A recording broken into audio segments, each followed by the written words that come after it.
Halo teman-teman, apakah kalian pernah mendengar iklim organisasi? Jika belum pernah, selamat menyaksikan video tersebut. Selamat menyaksikan. Jadi pengertian dari iklim organisasi adalah suasana yang menciptakan di tempat kerja yang mempengaruhi cara karyawan berinteraksi, bekerja, dan merasakan lingkungan di sekitarnya. Ini bukan sekedar tentang kenyamanan fisik, tetapi lebih pada bagaimana setiap orang merasa dihargai dan saling mendukung dalam mencapai tujuan bersama. Dalam banyak peneliti, iklim organisasi itu sangat berperan besar dalam mengoptimalkan kinerja tim, meningkatkan motivasi, serta menciptakan hubungan yang sehat antara anggota organisasi. Lalu juga iklim organisasi ini terbentuk dari banyak hal, cara berkomunikasi antara rekan kerja, bagaimana atasan memberi dukungan, serta organisasi menangani tantangan dan perubahan. Sebuah organisasi iklim memiliki akan bagaimana memiliki rasa nyaman dan kenyamanan dan memungkinkan setiap orang untuk memberikan yang terbaik.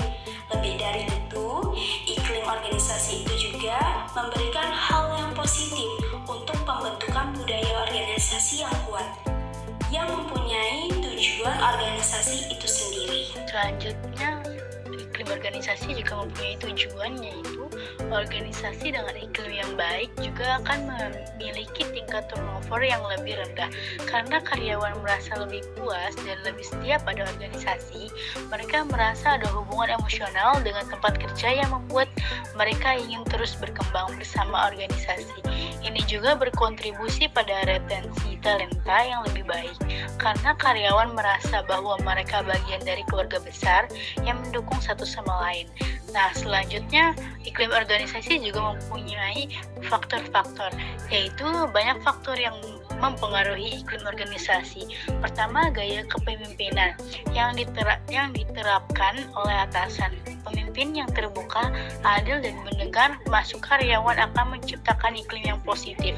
Kemudian, komunikasi yang jelas dan efektif dalam membangun hubungan yang saling mendukung. Komunikasi yang terbuka tidak hanya penting untuk menyampaikan tujuan dan ekspektasi, tetapi juga dalam memberikan umpan balik konstruktif yang membantu perkembangan setiap individu. Selain itu, cara organisasi mengelola konflik dan memberikan kesempatan bagi karyawan. Menurut David dan Sanger, ada 9 dimensi yang diperlukan, yakni yang pertama ada struktur. Struktur merefleksikan perasaan bahwa karyawan di organisasi dengan baik dan mempunyai definisi yang jelas mengenai peran dan tanggung jawab mereka, meliputi posisi karyawan dalam perusahaan. Kedua, ada standar, yaitu mengukur perasaan, tekanan untuk memperbaiki kinerja dan derajat kebanggaan yang dimiliki karyawan dalam melakukan pekerjaannya dengan baik, meliputi kondisi kerja yang dialami karyawan dalam perusahaan. Yang ketiga, yaitu ada tanggung jawab, merefleksikan perasaan karyawan bahwa mereka menjadi pemimpin diri sendiri dan tidak pernah meminta pendapat mengenai keputusan dari orang lain. Organisasi juga mempunyai beberapa indikator. Yang pertama, satu ada kepemimpinan, bagaimana perilaku atau interaksi seseorang pemimpin dalam mengordinasi dan menggerakkan bawahan untuk mencapai tujuan organisasi.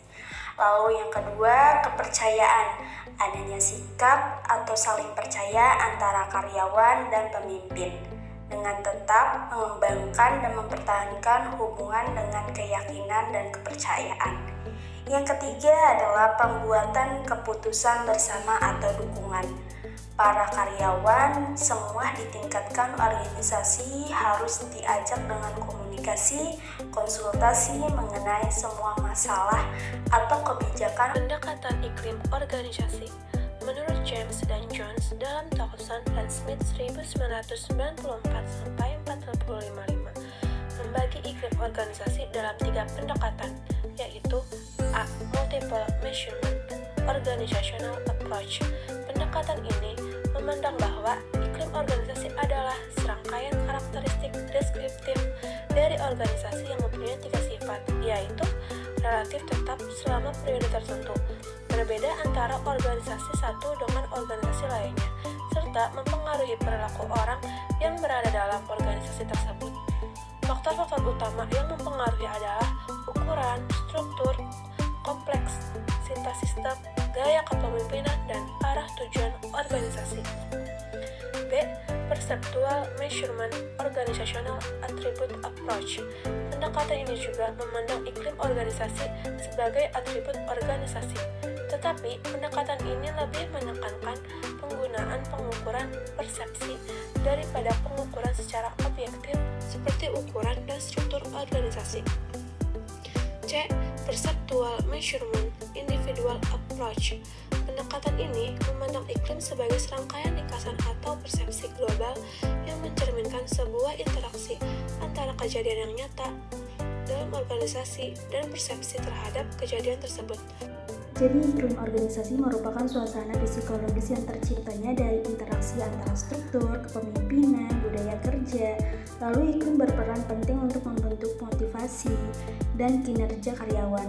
Iklim organisasi juga terbentuk positif dengan kepercayaan, penghargaan, dan produktif.